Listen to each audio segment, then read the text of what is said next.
সকাল ঠিক 7টা। শহর তখনও পুরোপুরি জেগে ওঠেনি, কিন্তু মেঘরাজ চকে ময়লার গন্ধ আর বাসের শব্দ আগে থেকেই ছিল। সেখানেই ফুটপাতের ধারে ছেঁড়া বোড়ার সঙ্গে 12 বছরের নীল ঝুঁকেছিল। সে প্লাস্টিকের বোতল আর ভাঙা তার বেছে নিচ্ছিল। নীল কম কথা বলতো। লোকেরা ভাবত সে ভীতু অথবা মন্দ বুদ্ধি সম্পন্ন।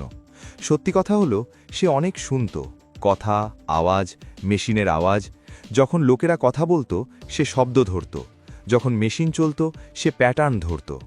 ঠিক তার সামনে শহরের সবচেয়ে বড় বেসরকারি ব্যাংক দাঁড়িয়েছিল, কাঁচের উঁচু ইমারত। নীলের ভিতরে যাবার অনুমতি কখনো মেলেনি। গার্ড প্রতিবার একই শব্দ বলতো, ভাগ এখান থেকে। নীল মুচকি হাসত এবং আবার ময়লার মধ্যে ঝুঁকে পড়ত। ওই একই ব্যাংকের দেওয়াল ঘেঁষে একটা পুরনো ট্রান্সফরমার বক্স ছিল। নীল প্রায়ই তার পাশে বসে শুকনো রুটি খেত। তার সেখান থেকে একটা অদ্ভুত গুঞ্জন শোনা যেত।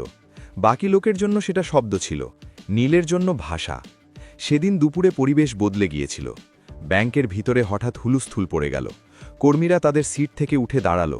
ম্যানেজারদের মুখ ফ্যাকাশে হয়ে গেল। একের পর এক ফোন বাজতে লাগল। ওপরের তলায় বোর্ডরুমে চিৎকার শোনা গেল, 500 কোটি টাকা হারিয়ে গেছে। এটা কোনো গুজব ছিল না।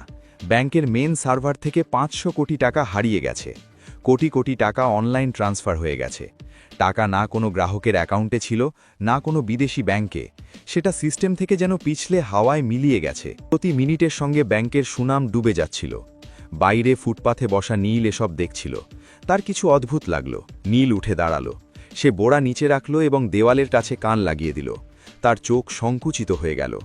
এটা চুরি নয়, সে ফিসফিসিয়ে বলল, এটা রুট রিডাইরেকশন। ব্যাংকের ভিতরে উদ্বেগ বাড়ছিল। সে বোড়া তুলে নিল এবং ব্যাংকের প্রধান গেটের দিকে এগিয়ে গেল। গার্ড তাকে দেখামাত্র লাঠি তুলল। কোথায় ছিলে না? এখানে আসতে হবে না। নীল থামল না। সে প্রথমবার সরাসরি চোখে চোখ রেখে বলল, স্যার, যে টাকা গেছে সেটা এখনও এই ব্যাংকেই আছে। গার্ড হেসে উঠল, কিন্তু ভিতরে কোথাও ওপরে একটা অ্যালার্ম আরও জোরালো হলো। গার্ডের হাসি তখনও শেষ হয়নি। ব্যাংকের ভিতর থেকে একজন মহিলা বাইরে এলেন। নীল রঙের শাড়ি, গলায় আইডি কার্ড এবং মুখে স্পষ্ট আতঙ্ক। তার চোখ নীলের ওপরে পড়ল। তুমি কি বললে? তার কণ্ঠ শক্ত ছিল। গার্ড তাড়াতাড়ি বলল, ম্যাডাম, এ ময়লা কুড়োনো ছেলে মিথ্যা বলছে। নীল মাথা নিচু করল। তারপর আস্তে আস্তে বলল, ম্যাডাম, টাকা বাইরে যায়নি, সিস্টেম নিজেই রাস্তা বদলেছে। যদি এখনই কিছু না করা যায় তবে 3 ঘন্টা পরে সেই টাকা নিজে থেকে মুছে যাবে। এ কথা শুনে রাধিকার হৃদয় ধড়াস করে উঠল। তোমার কি করে জানা? সে ভাবনা ছাড়াই জিজ্ঞাসা করল। নীল ব্যাংকের দেওয়ালের দিকে ইশারা করল। আপনাদের ব্যাকআপ সার্ভারের ফ্যান 30 সেকেন্ডে একবার থামছে।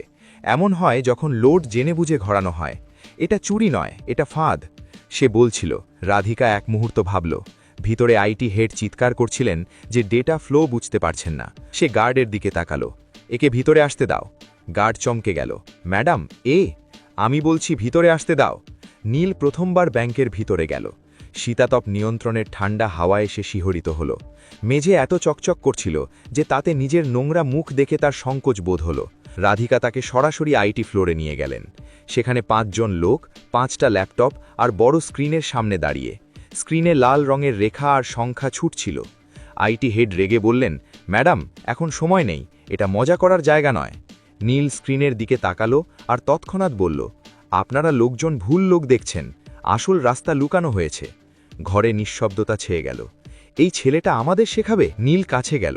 সে স্ক্রিনের কোনায় দেখা যাওয়া একটা ছোট্ট টাইম স্ট্যাম্পের দিকে ইশারা করল। এটা দেখুন, প্রতিবার ট্রানজ্যাকশনের 1 সেকেন্ড আগে সময় পিছিয়ে যাচ্ছে। এটা ম্যানুয়াল হতে পারে না। আইটি হেড ঝুঁকে দেখলেন। তার মুখ বদলে গেল। এটা তো অসম্ভব। নীল প্রথমবার মাথা তুলে সবার দিকে তাকালো। অসম্ভব নয় স্যার, যিনি এটা করেছেন তিনি টাকা চুরি করেননি, তিনি ব্যাংককে নিজের সঙ্গে লড়তে বাধ্য করেছেন। রাধিকার কণ্ঠ কাঁপতে লাগল। তবে টাকা ফেরত আসতে পারে? নীল হালকা শ্বাস নিল। আসতে পারে, কিন্তু দেরি হলে না।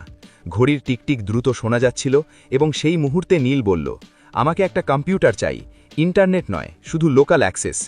ঘরে কেউ বলল না।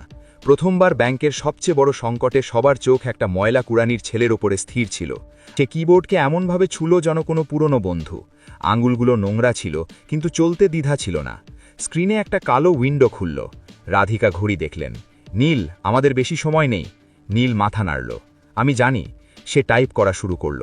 কোনো তাড়াহুড়ো না, কোনো প্রদর্শনী না, প্রতি কমান্ড ভেবে, যেন সে আগেই এসব করে ফেলেছে।